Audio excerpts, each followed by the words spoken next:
next thing we want to talk about and decide moving forward is who's going to get the blame for all of the chaos, the economic collapse, and massive takeoff in COVID numbers.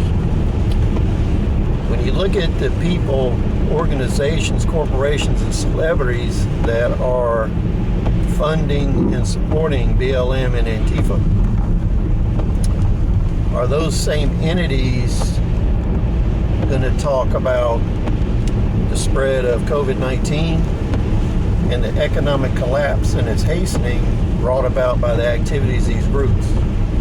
6 months from now, when the unemployment level continues to rise and we have lockdowns from an increase in the first wave, because we haven't got anywhere near the second wave yet.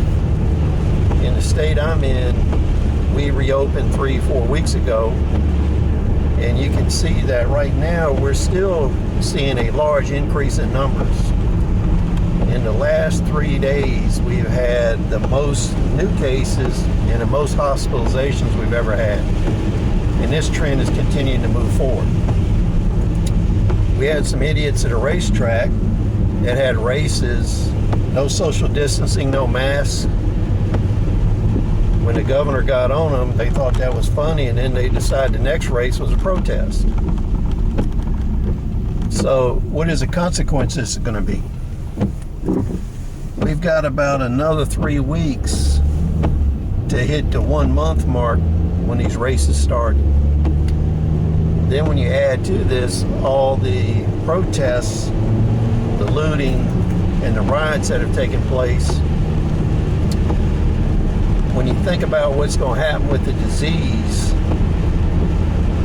we probably got another 4 weeks before the initial cases come to light, and then a further 4 weeks, making that 8 weeks from now, where secondary cases that these people gave to others start to take effect.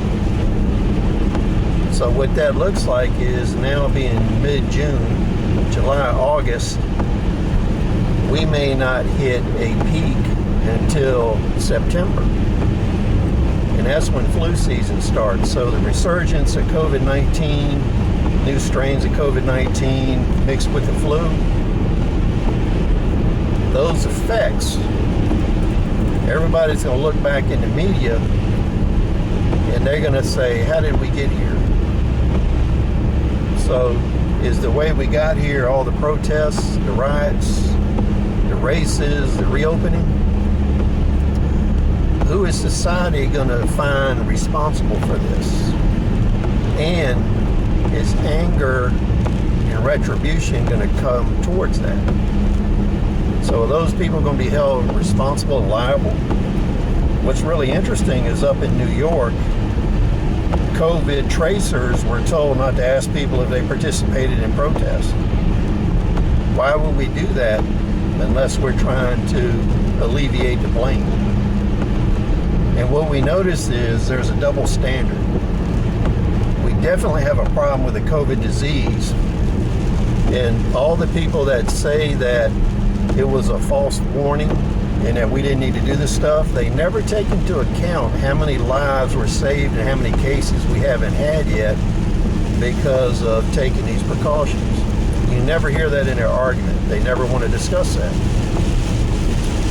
Now on the secondary side, if the government and politicians come out and say it's not okay for one group to do one thing, but it's okay for another to do the other, that tells you they're not serious about these restrictions. So are we going to hold these groups and individuals financially liable for the spread of this disease? And the spread of this disease is going to further deepen the economic collapse we're already in. So when we look at the rioting, we look at all of the people that want to reopen businesses that can be considered epicenters for spreading disease. We look at disease, the destruction. Who is responsible? Should they be made to pay for this? Let me know your thoughts. Comment, subscribe. See you on the next video.